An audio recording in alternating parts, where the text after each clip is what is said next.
Pois é, agora, Beraldo, há muitas teses e projeções sobre essa sucessão na direita, né? Há quem diga, Jair Bolsonaro perdeu o time, a oportunidade de tomar a decisão e acertar exatamente onde cada um deveria estar. Fala-se em oposição mais forte e unida após a prisão dele. É isso mesmo? Olha, Caniato, difícil a gente imaginar que a longo prazo esse seja o efeito. Por quê? Uma liderança, ela se constitui na presença forte do líder, que, sobretudo no ambiente político, em que há vários interesses que precisam ser equacionados ao redor do Brasil, é a presença do líder que faz com que decisões que, infelizmente, desfavorecem alguns sejam aceitas e que essas pessoas se engajem numa busca de vitória de um determinado projeto. A gente pode lembrar, Caniato, o que acontecia com o PSDB. A gente lembra da época em que havia ali uma briga interna para ver quem seria o candidato a presidente. Aí de um lado era Geraldo Alckmin, do outro a turma de Aécio Neves ou de José Serra. Por fim, eles pareciam que tinham se acertado e escolhiam lá o candidato. Mas aí um começava a trabalhar contra a eleição do outro, porque não queria que o outro ficasse 8 anos na presidência da República, impedindo que ele pudesse ser candidato, né? Aquele que ficou derrotado pudesse ser candidato 4 anos depois. Eles iam se engalfiando, se matando ali nos bastidores. E aí eu conecto isso com o que disse o Dávila, né? O Brasil passa por esses constantes momentos de instabilidade. E a minha leitura sobre o que acontece no Brasil, sobretudo se a gente olhar os últimos 100 anos desses episódios aí que atentaram contra a democracia brasileira ou os distúrbios causados por grupos políticos, me parece que eles têm de semelhante é que esses movimentos eles sempre aconteceram visando a tomada do poder que não tinha uma consequência benéfica à população brasileira. Quer dizer, o foco nunca foi o desenvolvimento do Brasil e o desenvolvimento da população brasileira. O desenvolvimento do Brasil foi acontecendo à medida que a população brasileira, em grande parte, foi mantida na ignorância. A ignorância no Brasil é uma estratégia, um objetivo político. E isso não permite que o Brasil avance, que o Brasil se consolide como uma democracia madura. Mesmo se nós observarmos o que aconteceu em 1964, o Brasil passava por um momento em que João Goulart era um presidente que estava colocando em prática atos comunistas. Então ele estava estatizando empresas privadas, ele estava tomando terra de pessoas que tinham produções agrícolas, ele estava tomando medidas efetivamente alinhadas com a União Soviética. Então isso é uma questão histórica do momento que o Brasil e o mundo viviam naquele período. O governo militar, ele toma posse depois que João Goulart foge, porque era um covarde, e o projeto inicial de Castelo Branco, do Marechal Castelo Branco, era fazer um governo de transição para que, então, novas eleições fossem chamadas. Só que isso não acontece porque os militares tiram Castelo Branco da presidência da República e mantêm-se na presidência no puro exercício do poder. E isso levou Carlos Lacerda, esse sim um grande democrata, a unir forças com aqueles que eram seus opositores no passado para acabar com o governo militar, porque ele achava que o Brasil tinha que democraticamente, através de eleições, resolver os seus próprios problemas. Então a gente vê que o Brasil vai vivendo esses soluços, esses esforços, mas mesmo quando há ruptura, quando há revolução, nunca existe um propósito legítimo, efetivo e duradouro cujo objetivo seja o desenvolvimento e o amadurecimento da democracia, da população brasileira e, por fim, da democracia brasileira. E agora o que a gente está vendo, Caniato, é mais um exemplo. Quer dizer, vai haver ali um esforço inicial, mas no fim cada um vai olhar para o seu próprio umbigo, vai cuidar dos seus próprios interesses mesquinhos, porque eu desafio nós chegarmos para esse grupo que está ali reunido dizendo que vai manter a liderança do Brasil. Qual é o projeto para o Brasil? Me explica didaticamente, explica para a população brasileira, para essas pessoas que apoiam e fazem nascer uma direita brasileira agora, qual é o projeto, qual é o próximo passo? Vamos dizer que o candidato de vocês, o Flávio Bolsonaro, ganhando a eleição, vai ser escolhido o candidato, vai ganhar a eleição, o que ele vai fazer no dia 1º de janeiro de 2027? Quais são os atos tomados para a gente resgatar a normalidade institucional brasileira, para resolver os problemas econômicos brasileiros, sair desse fundo do poço em que o Brasil está metido do ponto de vista fiscal, que vai impedir que o próximo presidente tenha dinheiro para pagar as contas mais elementares, essa previdência totalmente falida? O que a gente vai fazer para que novos escândalos não aconteçam? Isso tudo tem que ser debatido, isso é muito mais importante do que é compreensível esse momento de sensibilidade, né? Visualmente é um momento em que você vê o ex-presidente, muita gente ali que tem adoração pelo ex-presidente, ele vai para a carceragem da Polícia Federal, isso tudo gera uma comoção. Mas a gente precisa falar do Brasil. Esse tem que ser o grande foco dessa discussão. Parada para você que nos acompanha pela rede. Mas nós seguimos aqui debatendo e analisando as notícias do dia, pegando alguns aspectos trazidos pelo Cristiano Beraldo. Deixa eu só passar para o Mota, porque teve gente que escreveu aqui em cima do seu último comentário, viu, Mota? Pessoas que falaram da situação de anormalidade que você discorreu e um esforço de alguns de venderem um cenário de normalidade. Esse clima de instabilidade, ele interfere na forma como o cidadão reflete sobre as coisas do dia a dia? Porque o Beraldo falava sobre aquelas figuras políticas que só pensam no próprio umbigo, nos seus interesses, ou seja, tá tudo normal para eles, né? Vamos seguir o jogo, bola para frente. E o cidadão nessa história, o eleitor, hein, Mota? Caniato, se eu pudesse dizer aqui os comentários que eu escuto de cidadãos nas ruas, eu acho que talvez as pessoas tivessem uma visão diferente, ou pelo menos alguns políticos. Eu acho que, eu concordo com o Dávila, e eu já disse isso aqui, né? O Brasil não está vivendo uma crise. A história do Brasil é uma crise com pequenos intervalos de normalidade. Agora, cada crise tem a sua característica, né? O Dávila citou aí o período de Getúlio Vargas. Eu fico imaginando a pessoa que viveu naquele tempo, né? O pesadelo que foi você ter um sujeito que tomou o poder em 1930, num golpe de Estado que depois ficou oficialmente conhecido como Revolução.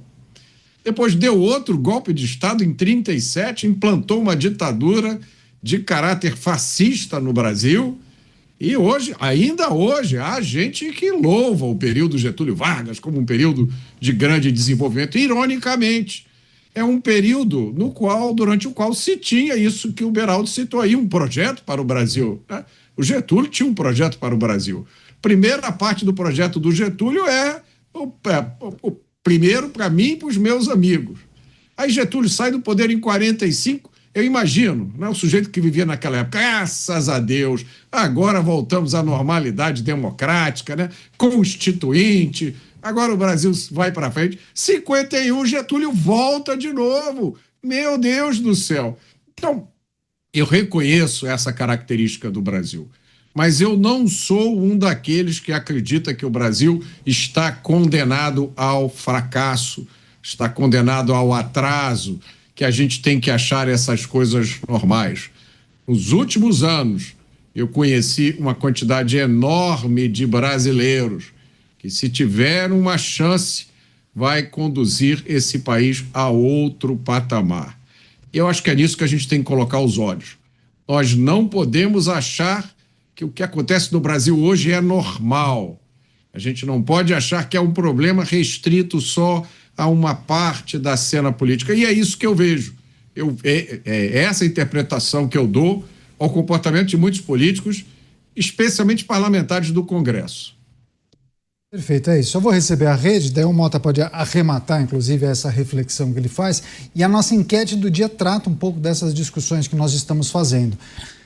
Seja bem-vindo, você que acompanha a programação da Jovem Pan. Muito obrigado pela preferência. Você sempre bem informado aqui em Os Pingos nos Is. A notícia em destaque, a articulação de integrantes do PL, Partido Liberal, após a prisão de Jair Bolsonaro, né? Eles estão tentando definir quais serão os próximos passos, os próximos capítulos e, claro, os nossos comentaristas analisam o cenário político e quais devem ser as movimentações a partir dessas situações que nós estamos nos deparando. Quer só fazer um fecho, um arremate, Mota, por favor? Quero sim. Eu acho que, acima de tudo, Caniato, Na minha visão, o que nós estamos assistindo não é uma mera disputa por espaço político.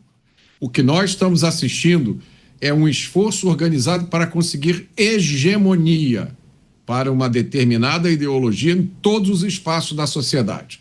No sistema de ensino, no sistema de justiça.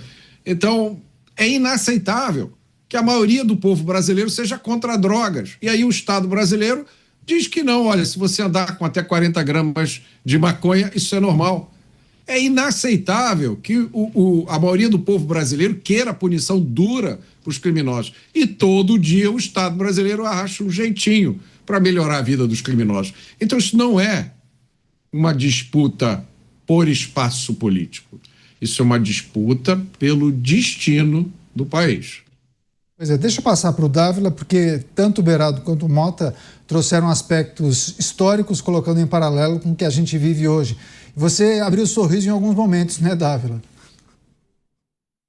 Está correto, é isso mesmo. O Brasil aliás, e quem causa toda essa instabilidade? Populista. É um traço do Brasil. Populista é o causador de situação que degenera o funcionamento das instituições, aumenta o personalismo político, quebra completamente as regras da Constituição. O Mota lembrou todos esses episódios do Getúlio, a gente precisa lembrar mais um, Mota, a Revolução de 32, que foi o único levante no Brasil a favor de uma Constituição democrática. Foi exatamente isso. Ninguém aguentava mais esse populismo barato, descarado, que afunda a democracia toda vez que ela aparece e está germinando. Então esse é um ponto fundamental. Agora, o que me preocupa na situação hoje temos esse populista de esquerda que está arruinando cada vez mais o país no comando da nação, mas do lado da direita, aí eu concordo com o Mota, a gente parece que está na Suíça, fica todo mundo, não, precisamos de um ajuste aqui, não, nós precisamos de uma mudança radical,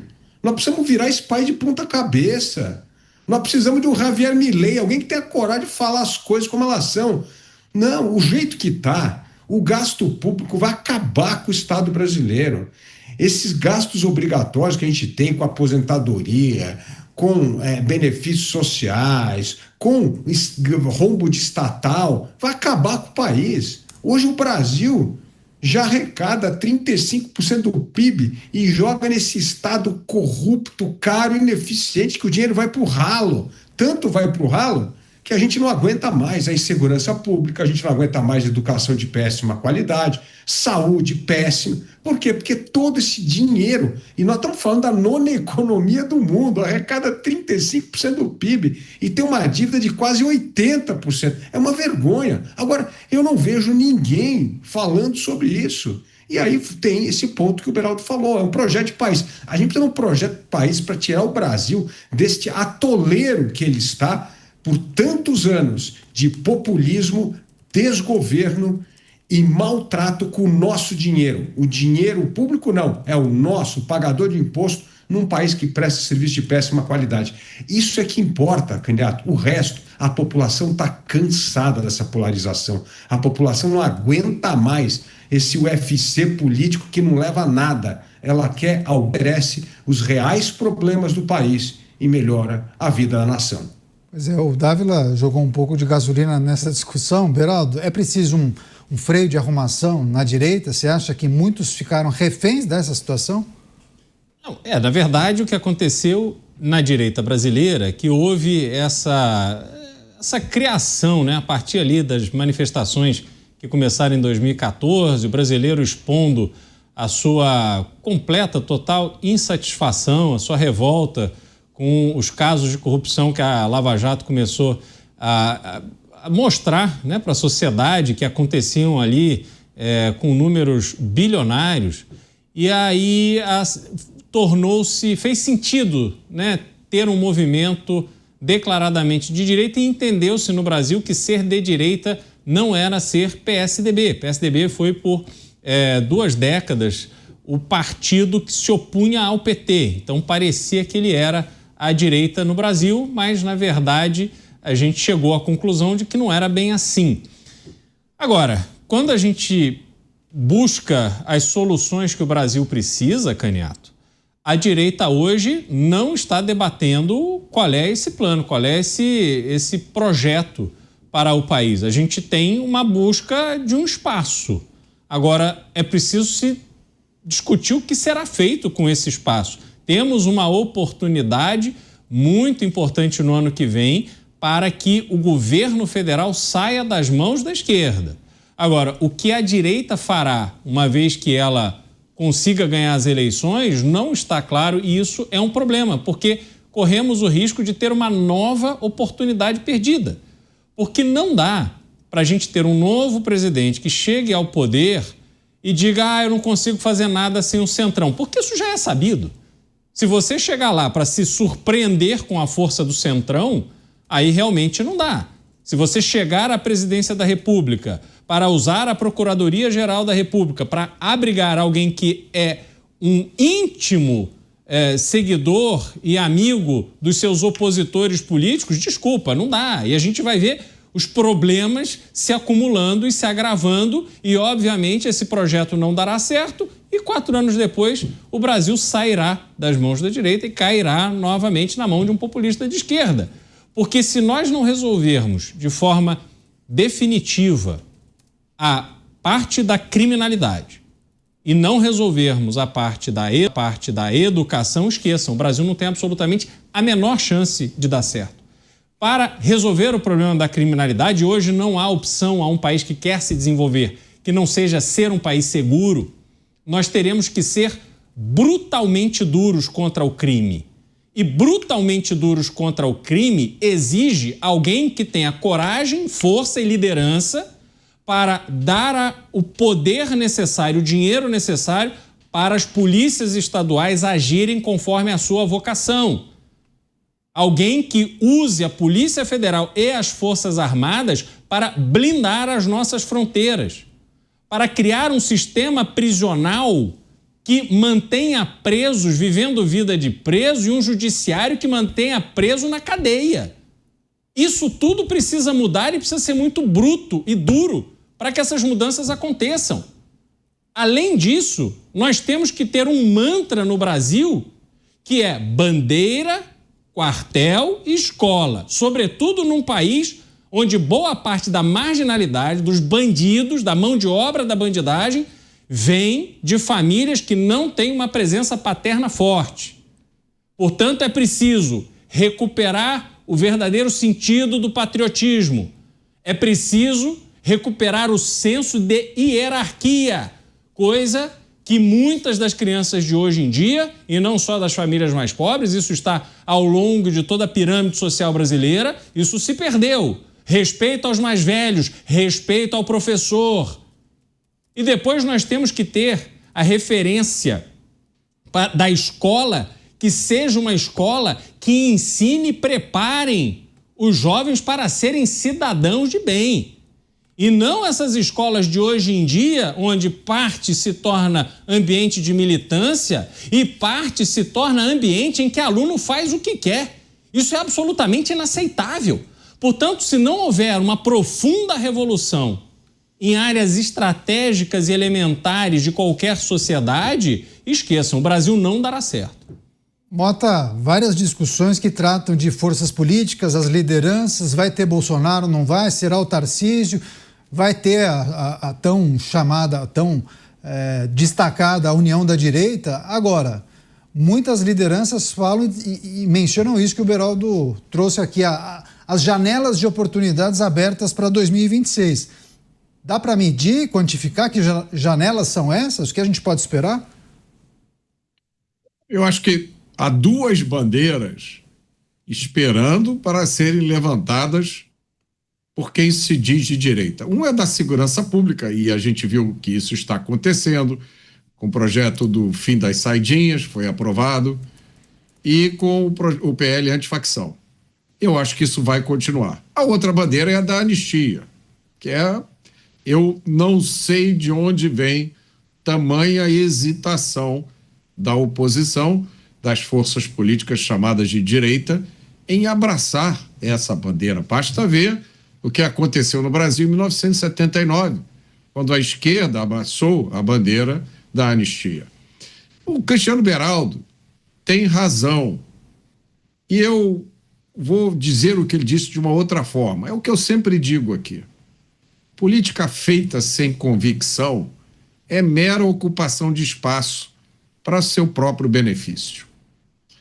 Não existe político perfeito. Qualquer político tem os seus defeitos. Qualquer pessoa que tenha exercido o poder, você pode olhar e dizer, olha, neste ponto aqui, ela não deveria ter feito isso, ela deveria ter feito aquilo, ou perdeu uma oportunidade aqui. Mas o que a gente nunca pode esquecer é que o que está acontecendo hoje no Brasil transcende muito a política. Você pode ser o Winston Churchill no Brasil de hoje. Você toma a melhor decisão da história do Brasil amanhã, depois da manhã ela vai ser anulada, porque o representante de um partido nanico atravessou a rua, foi lá para o tribunal e conseguiu uma decisão judicial. E aí, você faz o quê diante de uma situação dessas? E isso tem a ver com convicção, porque o político que tem convicção firme e tem calma, olha o que está acontecendo no Brasil, chega à mesma conclusão que Donald Trump chegou depois de ter exercido um mandato como presidente. Não se trata só de ganhar eleições, se trata de colocar as pessoas certas, com a mentalidade certa, em várias posições chaves do Estado brasileiro. Se isso não for feito, a gente pode ter o melhor candidato do mundo ganhando as eleições. E nada do que nós estamos vendo hoje vai mudar. Pois é, o Mota mencionou uma das pautas que devem ganhar corpo nas próximas semanas, meses e até no ano que vem, PL da anistia. Daqui a pouco a gente vai trazer informação importante sobre essa tentativa de um grupo de parlamentares de avançar com um projeto desse tipo, viu? Devem apostar no tal do PL da dosimetria, mas com textos adicionais, com emendas, com sugestões, devem alterar o texto. Então, teremos novidades a respeito. Inclusive, a gente vai trazer isso na sequência. Deixa eu só passar para o Dávila, que, Dávila, você fez aquela provocação dizendo que precisamos de um Javier Milei, a direita precisa dar um cavalo de pau, promover mudanças, ou pelo menos pensar em um projeto de país que mude realmente a situação que nós estamos. E aí é preciso lembrar da manifestação de um líder partidário do Centrão na semana passada, dizendo que a demora em tomar decisões e essa desunião da oposição podem fazer com que o Centrão fique neutro. Não apoie as forças de direita, não apoie o governo que aí está e siga o seu caminho pensando em aumentar o número de cadeiras. Ponto. Caniato, o que une as pessoas é justamente liderança e ideias, convicção. Se você não tiver nem projeto, nem líder, cada um vai tomar conta do seu interesse fisiológico. É isso que está acontecendo no Brasil de hoje. Cada um olhando para o seu reduto eleitoral, para a sua base, de uma maneira altamente fisiológica, porque não tem projeto e não tem líder. O Mota cita bem aqui a questão da segurança pública. Certamente essa deveria ser uma pauta importante da direita. Afinal de contas, vivemos num dos países mais violentos do mundo. E cada vez mais um crime organizado trabalhando para transformar o Brasil num narco-estado. Então, essa é uma outra pauta. Agora, a outra pauta é a pauta Javier Milei. Nós precisamos ter um governo que se dedique ao Brasil que produz, investe, trabalha e empreende. Esse Brasil foi abandonado pela política. Esse Brasil de quem trabalha, investe e empreende é só achacado pelo Estado. É assaltado pelo Estado, seja com regulação, seja com aumento de carga tributária, seja com mudança da regra do jogo, seja com não cumprimento da regra do jogo.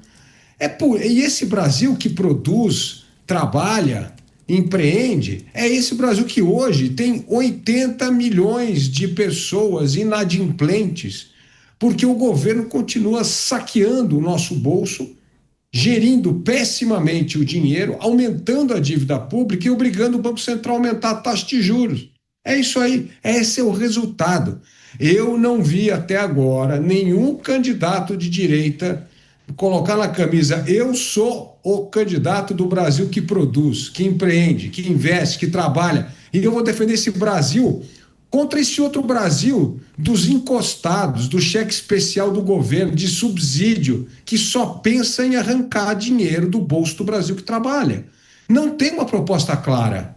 Nesse sentido, o Brasil precisa de um candidato de direita com esta convicção de Javier Milei. Alguém precisa dizer: chega desse Brasil que explora o Brasil que trabalha, empreende e investe. Nós precisamos de um defensor desse Brasil, porque é esse Brasil, Caniato, que vai tirar o país deste atoleiro do baixo crescimento econômico, da falta de prosperidade. Por isso, a direita precisa de um candidato com esse perfil. Senão, vai ser o candidato do centrão contra o populista de esquerda. Aí vai ficar difícil escolher. Aí o Dávila está dando ideia até para os publicitários dos candidatos para 2026. Pode até ser o jingle, né, Dávila? Chega!